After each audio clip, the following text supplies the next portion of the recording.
only. Both. Okay. Hi, welcome to the Sheila Mac Show, reality at its finest. Here we have real people sharing real stories and actionable steps to help you reinvent, rebuild, and reboot your business and personal life on your terms. I'm your host, Sheila Mac, and today we have special guest MICHAEL McBay. He is from the band Circle the Earth.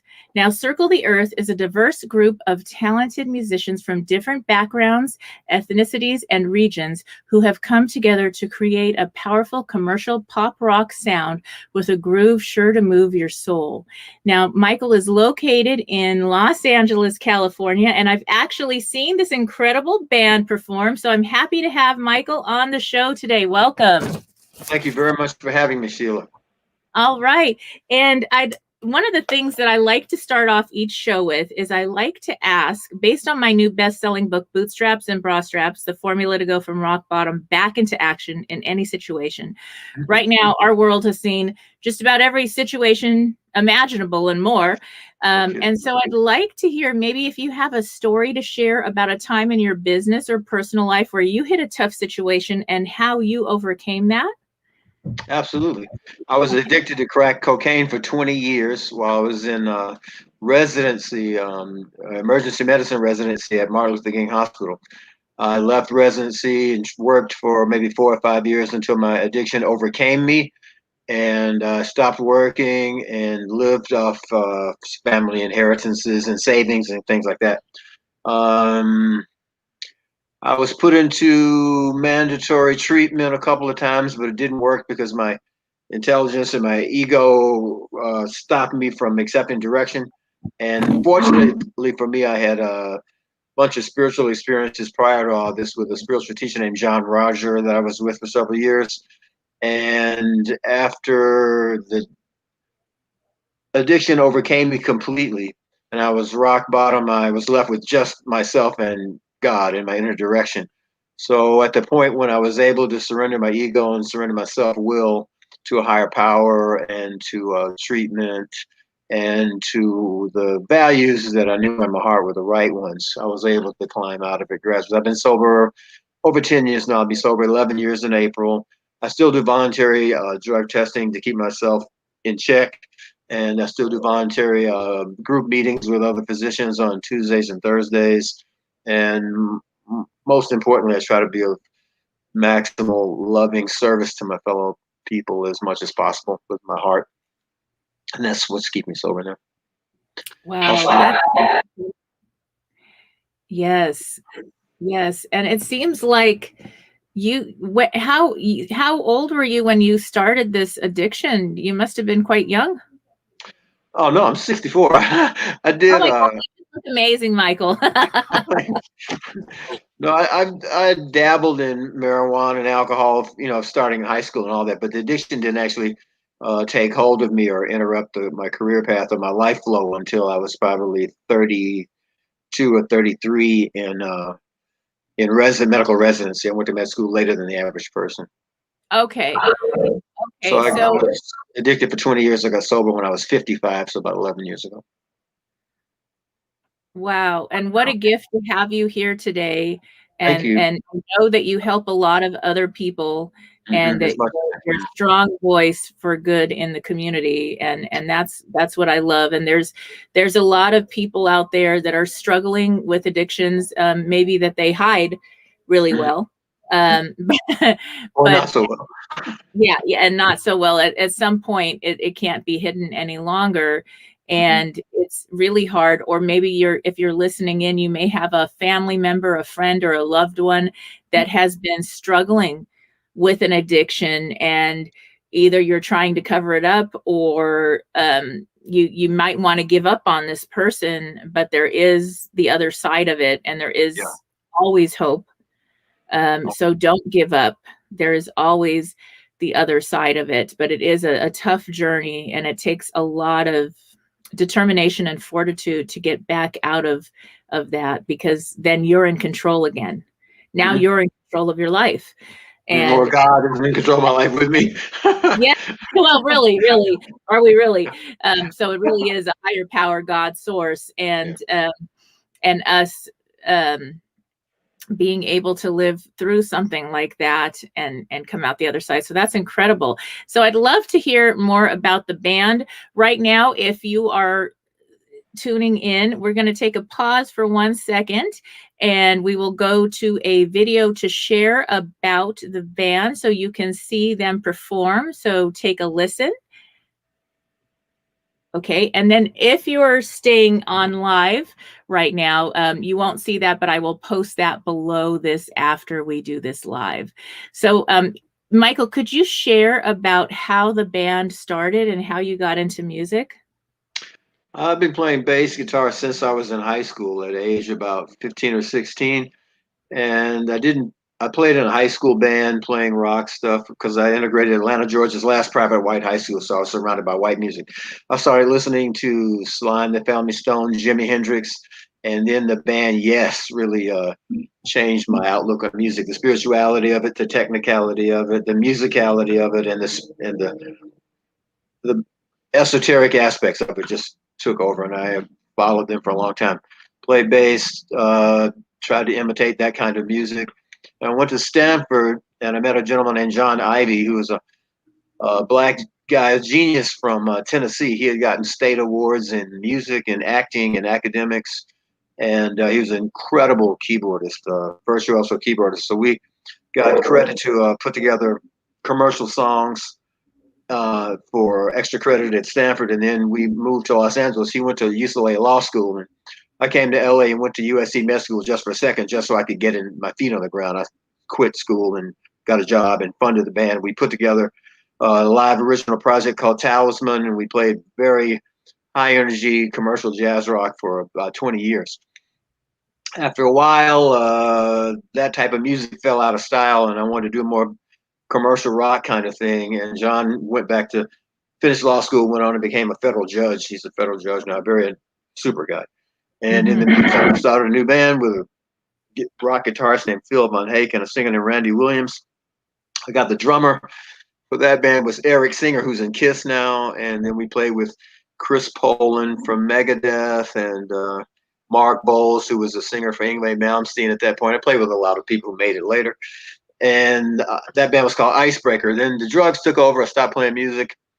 And then I met a singer named Candice Aragon about, let's say, 15 years ago. She was a singer-songwriter, and I had given up playing music, but she was so good, I started putting money into her. And eventually I put a band together around her, and then she completely disappeared on me without giving me any notice.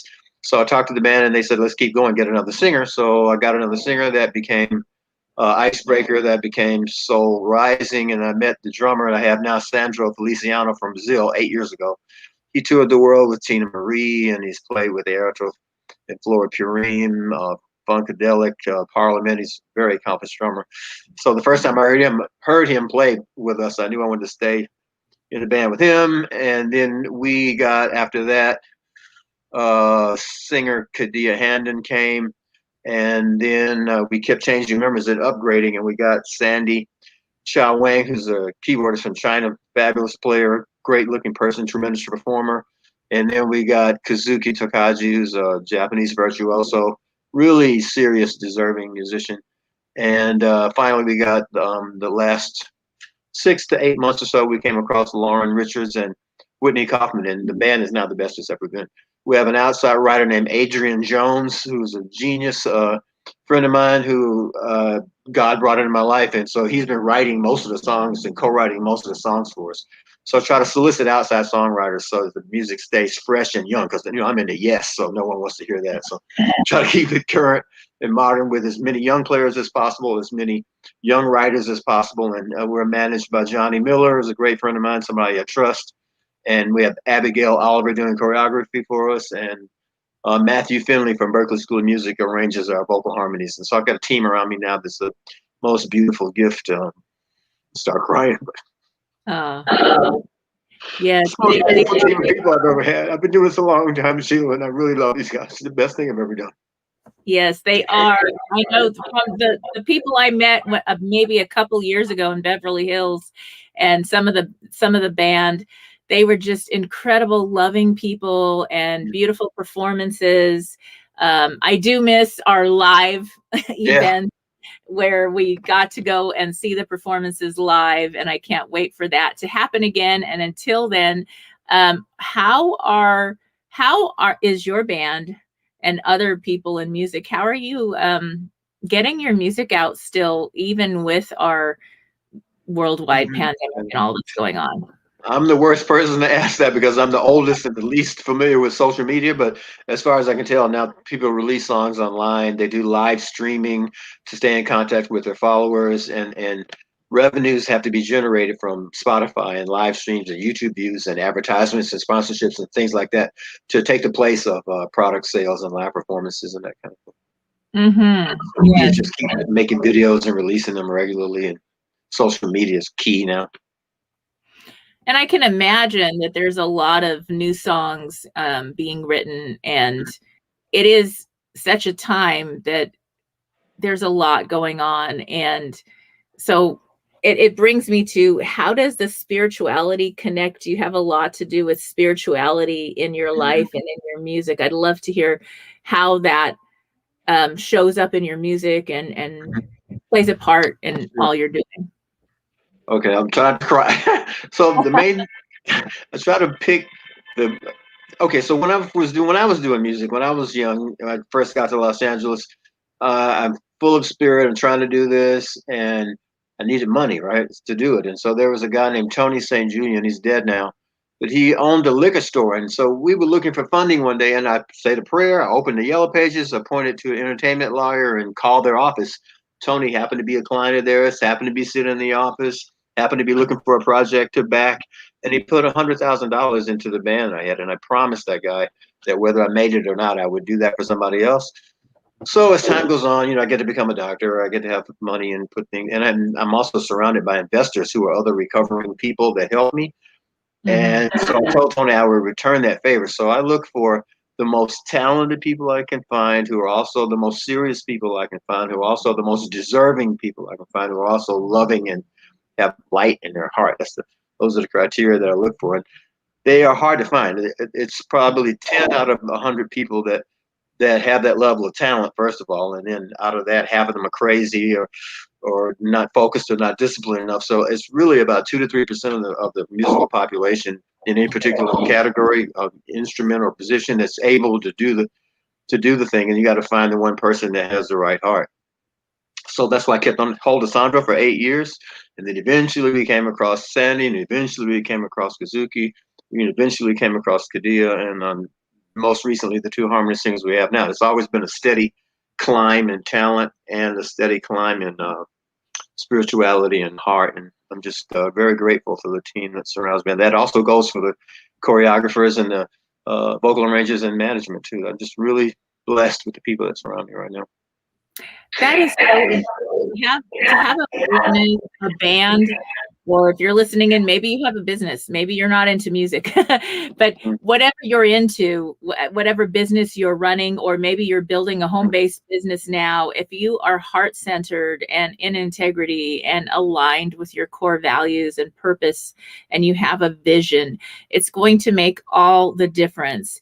And sometimes that means stepping away from people that aren't aligned, maybe, or having to really wait for the right people to show up. It means interviewing clients and making sure that even your clients fit. And so it's really important, circle of influence, peer group, people that you hire, maybe even if you're hiring a VA or someone to help you with your business, even if you don't have a band, to make sure that the values align, that you're on the same page. Because if they are not in integrity, if they are not aligned, they're misrepresenting you. And then that's an issue that will really affect your business. So it is the best way to go, although it is difficult to find. When you find when you find those people, it's like the thing we say where we can count our true friends on our hands. And that's if you're really lucky. If you're lucky, you get 5 or 10 that are like rock solid, and and so it's the same thing where when you find those people that you can really have a good work team with, it doesn't matter what industry you're in. That's where you really start to make something, and you're on the same page, and you have a mission that is aligned. So that makes a big difference. I try to structure the project so that we share revenues equally. Everybody gets paid equally, bonuses whenever possible, and the whole point is to, try to project uh, ethnic and cultural diversity and cooperation, and exactly what the country and the world needs the most right now. In my opinion, we're actually pretty.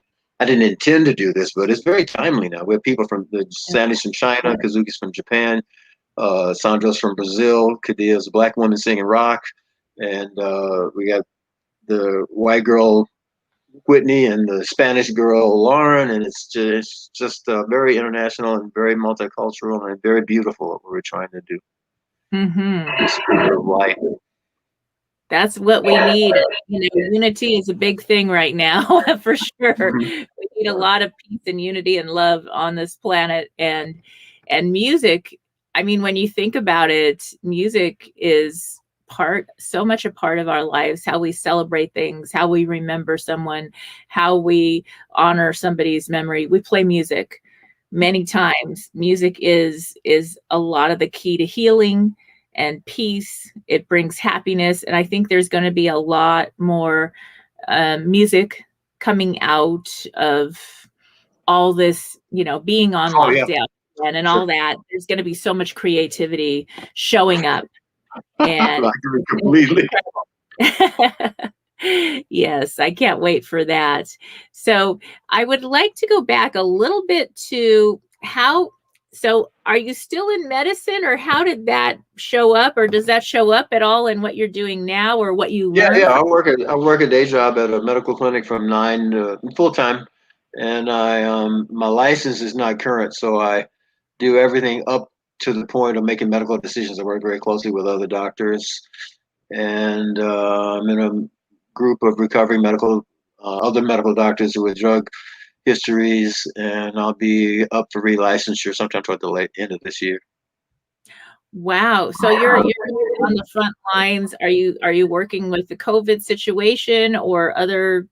Those people tend to go to urgent care places, and they are at our place. We do COVID testing, but we generally speaking don't allow people in who have temperatures or symptoms suggestive of recent COVID exposure. So we try to keep that to a minimum. But we do COVID testing for people. Wow. Yes, that's very interesting in Los Angeles. So yeah, I mean, I'm not in Los Angeles now, but that's my hometown. So Where are you now? I'm actually in Vegas right now as we speak. So yes, and it is interesting. I do miss all that for sure. We'll be back soon as travel opens again. But I rented out my main home and went over to my little teeny cabin place by a lake to kind of chill out. So it kind of works. Yes. So that is incredible. Wow. And tell me about some of your songs. Is there a song that is one of your favorites in particular that has a lot more meaning, or in your band? All of the songs are have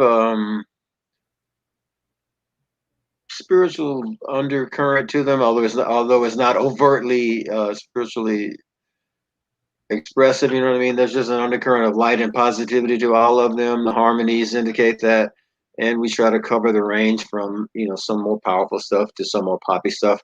And because it's a new project, we're trying to make everything as commercially viable as possible.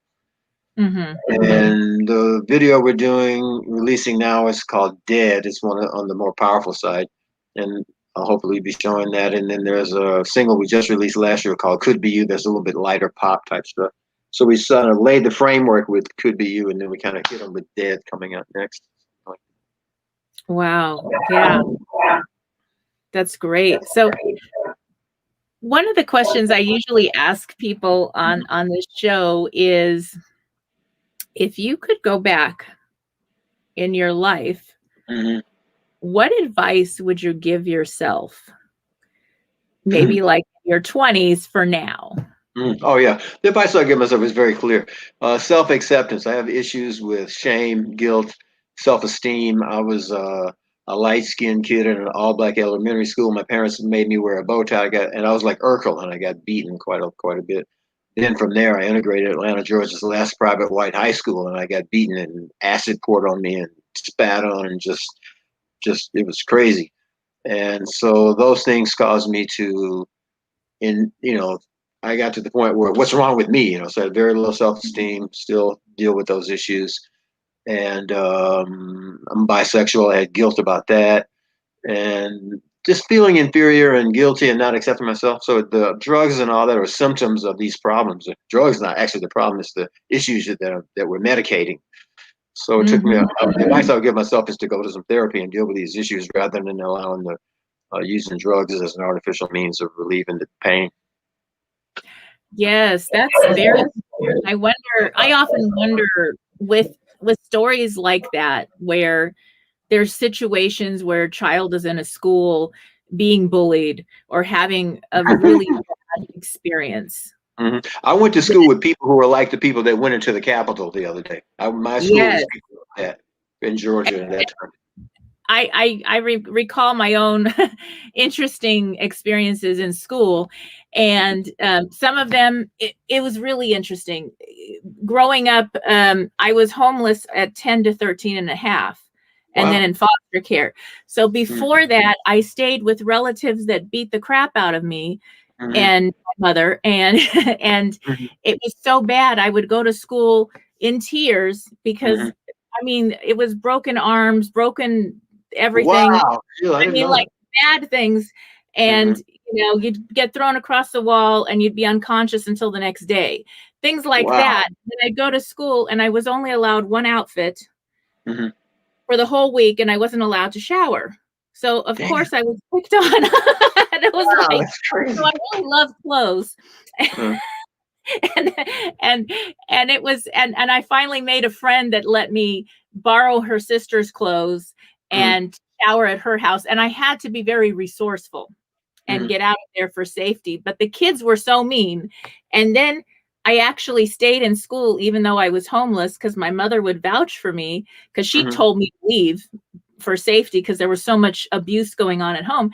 And so while I'm on the streets here and there, I went to different schools, and it was interesting because I was the most popular kid.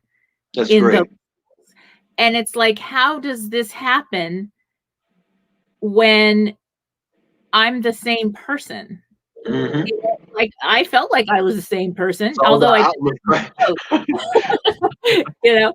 And so it is a matter of the mindset of the community, also how the energy that goes into, I mean, if you're going to school and you've got this energy of something else that happened, there's the energy of that. Or, I mean, you said you had to wear a bow tie and you didn't fit in. I had clothes, one outfit that was a polyester handmade, totally didn't fit in with the designer outfits. And, it was just so interesting to see that difference. And I never, ever, when I was the most popular kid at the schools and had all these friends, I made sure I was popular with all the different, how they have the little middle school, the cliques and all that. Everybody was my friend, and especially the kids that were picked on. I was one that really stuck up for everybody and made sure that we didn't have that shit. and of course I got kicked out of schools because they were mad because I said, we shouldn't be against each other. We need to just get against the establishment. Let's have a ditch day. So I mean, I was modeling leadership skills at a young age, I guess. But it's so interesting how you can have a child have an opportunity transfer to a different environment. Environment is so important. And now that our children are home or in a different environment, I don't know how that's going to affect us, good, bad, and different. I'm not sure, but it is a wonderful time to support our families. Maybe your kids are all grown or you don't have children, but neighbors that have children, see how you can help out in one way or another, because it is hard. and it's isolating for our kids. And it's a different time right now. So it's really important to make sure they get help. One thing I share about in every show is 211. Have you heard of 211, Michael? No, I don't know what that is. Okay, this is really important. The 211 is a resource that's available in every single state in the United States and in every province in Canada.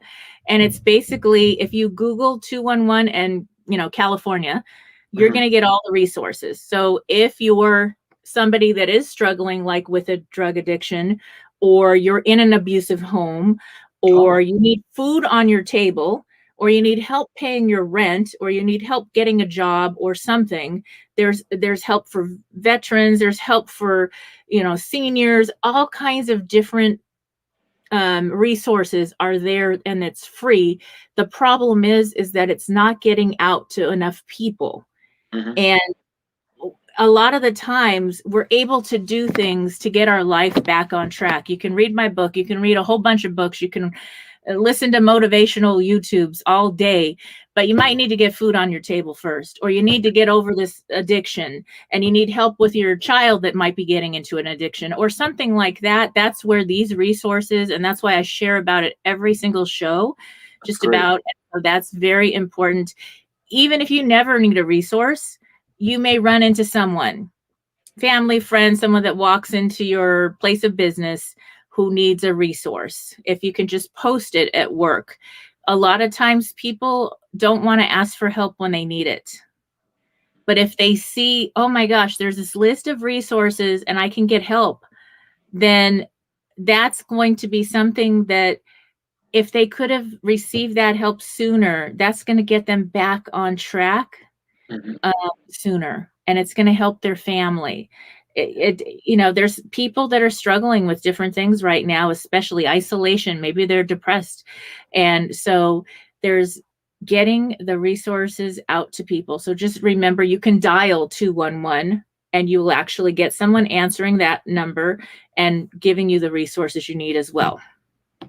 I made it a point to do community service for a while too, but this is before I started the drug addiction though. But I worked in a CETA program that was funded by the federal government in late 70s, early 80s, and I trained 386 people and got them off welfare and got them jobs as hospital technicians, EKG techs, pharmacy techs, medical assistants, lab assistants, that kind of thing. Really rewarding. I wanted to make sure I tried to give something back to the community, and particularly to minorities that I had seen that were so underserved in Atlanta when I grew up there. Yes, it is definitely important. And one of the things I know that Tony Robbins does a lot is he did these breakthroughs, and it's a whole series you can purchase, I think, download somewhere on Netflix or something. And it's different people that have gone through serious tragedies. And the first thing he tells them to do is to volunteer, to help, to actually give back. So it's getting out of your head and into your heart. And it's actually blessing you, serving you as much as you're serving the other person or group or whoever you're helping out. You're out of your own pity party, whatever you're going through, and you're on to healing, and you're giving back, and then you're in community with other people, and you forget your own little problems. You realize, whoa, there's bigger things going on. There's other people, and to receive love, you need to give love, and so that is really an important key. And if you're listening in right now and you're looking for work, maybe that's the other thing that I have always found very interesting is that I have actually, there's been times where I've been out of a job and I needed a job as a young person, whatever, and I would go volunteer for something I cared about. A lot with equal education for all in schools, because we don't have that school in the US, obviously. And that was a big thing. I worked on that for over 20 years. And so for that, I volunteered a lot of hours, but I kept getting job offers. I would get hired to do things because I was really good with people and leadership and running these different events and programs. And I was really blessed from it. That was not why I was there. It just, Mhm. I wasn't even looking for work. and it would just show up because they get to see who you are. When you're Mhm. volunteering, they get to Mhm. see who you really are. Mhm. And you're playing full out. You care about something. You care about the cause. You're giving 100%. And so people will write you a letter of reference, or they'll hire you on the spot. That's where I had a lot of times they'd say, I want you to help me, run this program, or where I did an after school in the parks with kids. I didn't sign up for Mhm. that. It was something they, please just do this. We really need you to do this. Okay. And I was open to do it, but that's another way to get jobs in something you love, Yeah. where maybe you don't have the education, but you have the skills. And when they see you in action, then they're going to give you that opportunity. Yes. So I'd love to get back to the band now a little bit more. Is there a way for people to listen or download, or how do we hear Circle of the Earth, and how do we learn more about what you're doing next? Oh, I think you just Google circletheearth.com, Circle the Earth LA, or just go YouTube Circle the Earth, not the one, could be you or Dead. It'll all come up. Dead comes out now. There'll be a big push behind that in a couple of weeks. All right. That's wonderful. And is there any advice you would give to the listeners here that are very interested maybe in getting into music, maybe getting into a band or sharing their music one way or another? Any advice? The first thing I would advise you to do is to become uh, fluent on your instrument or your voice. You got to take lessons. You got to be competitive, and you have to have a lot of drive and discipline. The second thing is you got to have a fallback job so you can support yourself. You don't want to be. You got to be. I just highly recommend some sort of trade, some sort of reliable position that you can work for, so you can fund your artistry, because it requires that. And then you have to be willing to accept rejection a lot. And it's almost the better you are, the harder it is. And Mm. then you have to fearlessly and obsessively network, so you can filter out the thousands of people who are there to cheat you and mislead you and use you to get to the 2 or 3 people who are there to do something right. Exactly. That's beautiful, Mike. Thank you so much. Thank you for being a guest on the show. And Wait, it's we didn't talk about the spiritual stuff. oh, well, let's talk about that. Yes, Okay, I want to hear more about that then. If you all have right, to, yes, this is important. I okay. love the spiritual stuff. Yeah, so okay, this is the thing. So I'm doing drugs and all that's one aspect of my life, but the other aspect of it is I've had a lot of paranormal experiences that started at childhood. And my these beings of light used to come in through the wall and levitate me out of the wall and stuff like that. And I used to tell my parents about it, and they said it was just my brain forming and none of this was real. So I put that This aside. This is when I was 5 years old. Yeah, okay, I was so a kid. I'm at yes, age 5, and they're coming through the wall and levitating me out. I'm sleeping my parents to get away from them. They put my parents to sleep and levitate me out anyway. So my parents said that wasn't real. So I, for a while, believed none of that was real. And then when I went to, but I kept it in the back of my mind. When I went to Stanford, there was, I was taking a class called Extraterrestrial Civilizations. They teach it like it's biology. And a friend of mine, my best friend, his name is Fred, was taking a class called Altered States of Consciousness. And this was where Stanford was doing the remote viewing research. And when Ingo Swann moved the neutron detector with his mind, and this whole mm, campus was buzz with all this paranormal stuff going on. And one night, so I'm in my sophomore year. This is what happened to me. I'm in my sophomore year, and my best friend, goes to study in Stanford in England for the summer, and I stay to work in the psych department and do karate. I do that too. So one night I have a dream, and in this dream, I'm in a material form, a vapor form. I don't know if you can see this or not. You probably can't. Can you see that? All right, and I'm in a vapor form, and I come out of the ground underneath the tire of a car. Okay. And okay. I'm inches tall, and I get taller and taller and taller, and I materialize in front of this house. So I'm in front of this house, and it's dark, and the wind is blowing, and the trees are blowing, and I go inside, and there's a party inside the house, and there's people inside the house, and there's a girl in there that I didn't know yet. So I go inside the house, I walk around, I turn to the left, and my friend Fred is in the house. And I'm like, what are you doing in my dream? And he says, I think I'm asleep in England dreaming, and I think you're asleep at Stanford and Palo Alto dreaming, and we're having a shared dream like what we study in school. And I'm like, that can't happen. So then he says to me, wherever we are, this place, mind controls the environment. So he waves his hand, and the ceiling disappears and the stars come out. And then he waves his hand back again, and the ceiling reappears. And he says, you try it. So I tried it 1, 2, 3, 4 times. I couldn't get it to happen. And about the 12th time, I waved my hand, and the ceiling disappeared, and the stars came out. And he said, now look at this. And he turned to the side, and there was a chest of drawers in the room. So we opened the chest of drawers. And inside the chest of drawers, there were little people walking around. Like, and the chest of drawer opens. I can see this here. Yeah. And there's little people walking around inside the chest of drawers, okay? So he says, hey, this is really strange, but when I wake up, I'm going to write you a letter and tell you that this happened, and you tell me if and I said, this is not possible. I'm just dreaming all this. It can't be. So he said, I'm going to write. So we shake hands, and we agree to remember this dream, and his hand disappears into a vertical whirlpool, and that's it, okay? And then about 7 days later, I got a letter from him from Stanford with a picture from England, with a picture of the house, a picture of the ceiling, the stars, the people in the chest of drawers, and the whirlpool, and asking me that I have this dream.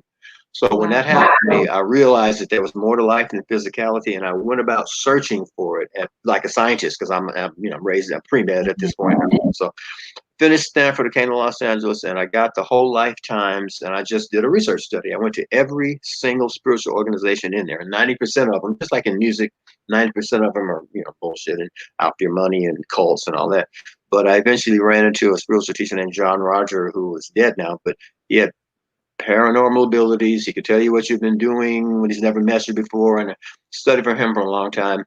Eventually, drugs came later, but the spiritual experiences that I had, starting with this, about 12 of them, no time to go into them all, but that formed the foundation of my scientific recognition of the fact that there's more to life than physicality, and that's along with the spiritual teachings that I got from him, along with inner seeking, I guess, coming to grips with myself are the things that carried me through my addiction and brought me into sobriety. So nice. Yes, that is something that many people have. I mean, when you think about, you could interview people from all over the planet, and when they pass away, they're talking to somebody else, and they see their loved ones on the other side. And there's this whole other, and it's the same story. It doesn't matter what language, what culture, it's the same story. And quick tell you about that? Yes. Okay. All right. I'm working in an emergency room in Needles, California, about the mid 80s. Okay. And so in there, hold on so I can find it. I go to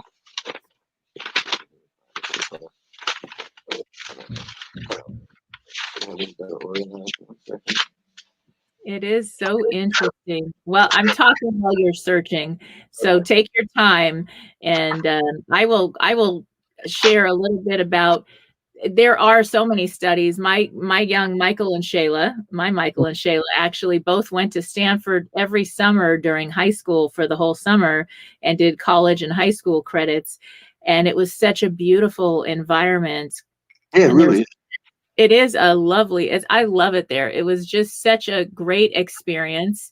And as you know, my Michael is crossed over now, and we have signs all the time from the other side. And it's like, okay, how is this possible? We have a feather that's literally stuck on the top of our door to the backyard outside, and it has been there for an entire year through weather, windstorms, lots of rain, all kinds of different things. It's still there. No tape, no glue. It's a little feather. And I'm like, how is this possible? I mean, you can't even put a penny outside and it would go away within a year, you know, somehow.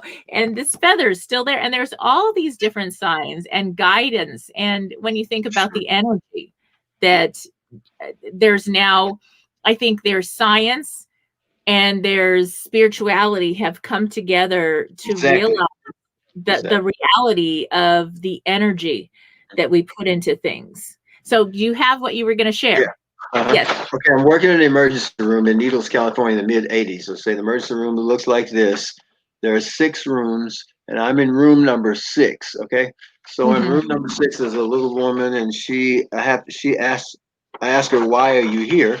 And she's here for a medicine refill, and one of the medicines is an opiate. So I'm required to interview her deeply to find out why she takes opiates to make sure she's not drugs. So she looks at me, she says, "You know, you're a spiritual guy. I can tell. Can I tell you a story?" I go, "Yeah."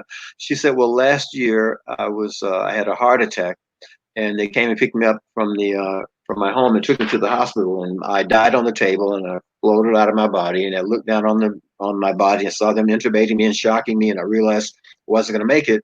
And you know, the typical story about a thing of channel of light opened up, and I went into it, and I saw my dead parents, and I saw my dead relatives, and I saw friends of mine who had died that I didn't realize were dead, and some dead pets and that sort of thing. It was a very beautiful experience.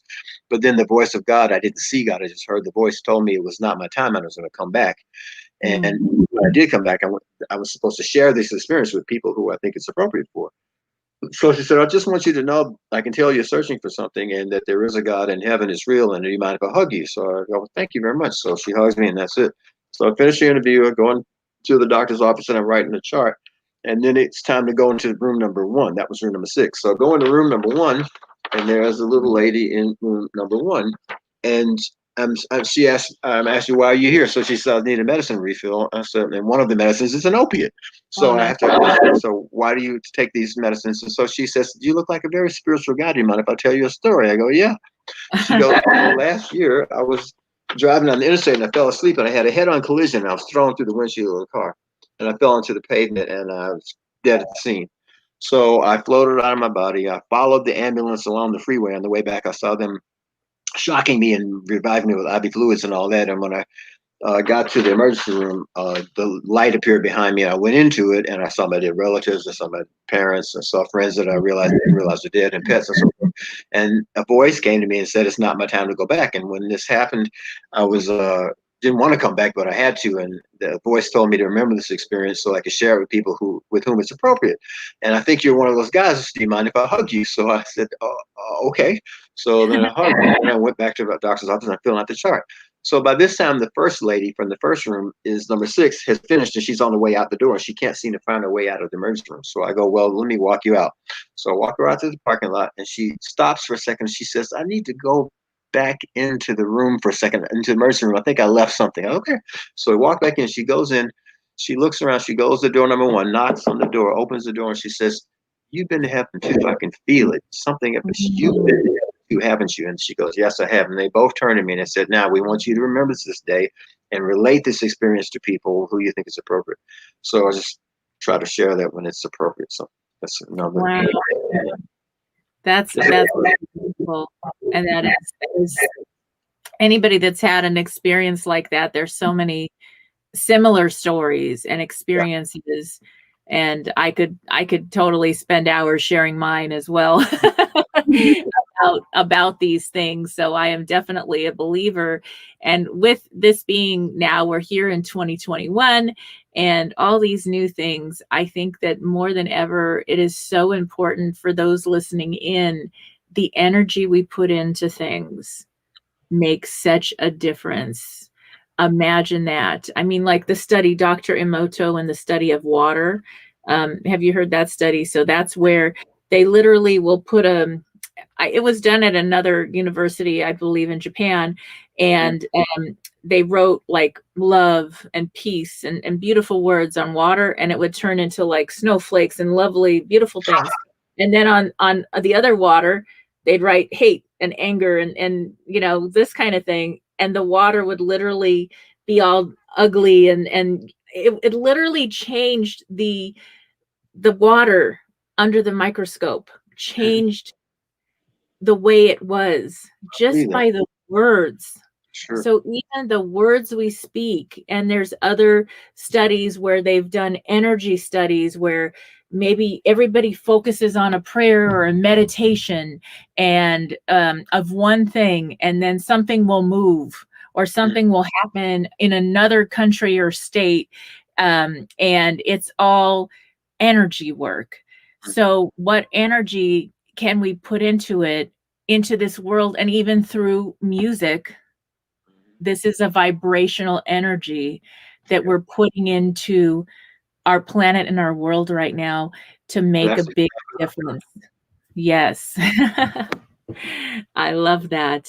So what advice do you have with the spiritual side of things for people that, I know there's people that either they don't believe it or scientifically whatever, and then there's other people that are, yeah, they've had the same experience. What would you say about that? okay. So this is my opinion on that. Just I can never speak for other people, but for me, it was first of all important to learn as much science as possible, and then just to pursue spirituality in the same way you pursue any other academic subject. Read about it, talk to people who are experts in the field, and be willing to do research. Yeah, like I went through every single spiritual organization in the whole lifetimes. It took 2 years to do that every night, and out of those 200 or 300 organizations, I came across Paramahansa Yogananda Self Realization Fellowship, which seemed to be valuable, and I went to some pretty far out fringe organizations, but there was a lady who had never seen me before that told me about my music, about my past, about my pain, about my brother who was having a nervous breakdown that I didn't even know about, who had never met me before. So I've seen paranormal things occur in fringe organizations that you would normally think are crazy. And then I ran into John Roger, who was a demonstrably paranormal individual. So if you're willing to do the research and willing to accept negative results, just like you're willing to accept rejection in music, it's the same thing. You got to interview 1,000 people. You got to weed through the people who are trying to use you and misuse you, and get to the 2 or 3, the tiny minority who are really transmitting light. And they do exist. They absolutely exist. Yes. I think it's beautiful, and I think it's so interesting because you're a medical doctor, or getting your license again, but you're practicing in medicine, and then there's a spirituality, and how that my personal belief is, there's definitely a place for medical, and if you have something, you need to go to the doctor and check it out, but there's also a huge proponent to how you're living your life, and Absolutely. spiritual practice, wellness practices, and studies have shown just meditation or prayer that really can heal in different ways, because it changes our biology. It literally changes our environment, like the water. It changes our physical bodies and our biology, just even in boosting our immunity right now, or whatever, is just what we're surrounding ourselves, the music we're letting into our life, the people we let into our life, what we surround ourselves with, and how we show up.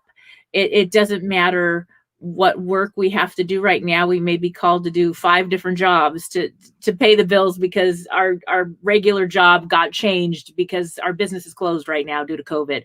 But that doesn't matter. It's who you're being and how you're showing up and the energy you're putting into this world that's going to make all the difference this year going forward, not for you only, but for your family, for the community, and for the country, and the globally. So it really does. I totally believe that. And I think that every time I interview someone on this show, I feel like somebody needed to hear your exact message. And what an incredible message that you had to share today. Thank you so much, Michael. I really appreciated that.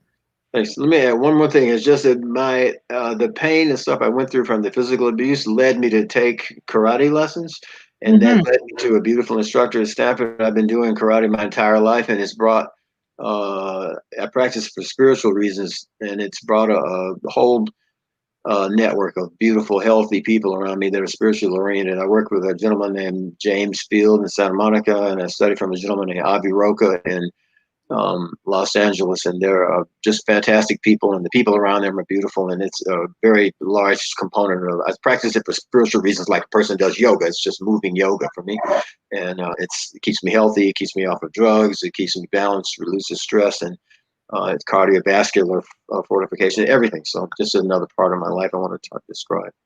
Thank you. Yes. Yes. What practices can we bring into our lives, whether it's daily yoga, karate, something that we can bring into our lives that's a healthy alternative to something else not so healthy. And it's a way to find peace and let go of everything outside of us and just be. I think that's beautiful, and I can't wait to, when things open up a little bit more, to come over. I'm going to go to karate. I want to go to your karate studio and check it out. And then you can come and do yoga. I think I still challenged you to come and do yoga, and we never got to do it. It's really hard. It's really hard. Yes. So we'll go do yoga, and then we'll go do karate. Okay. All right. Yoga first so I can recover. That sounds good. All right. And could you please share one more time how people can connect with the band and learn more and follow what you're doing? Just you could go to Circle the Earth on Facebook, Circle the Earth on Instagram, or just Google circletheearth.com, or it'll come up. Okay. The new single is called Dead, that's coming out in a couple of weeks. Thank you very much for having me and allowing me the honor of being interviewed by you, Sheila. I have tremendous respect for you. Thank you so very much. I appreciate this. All right. Thank you, Michael. And everybody stay tuned. We will be back after these messages. Bye.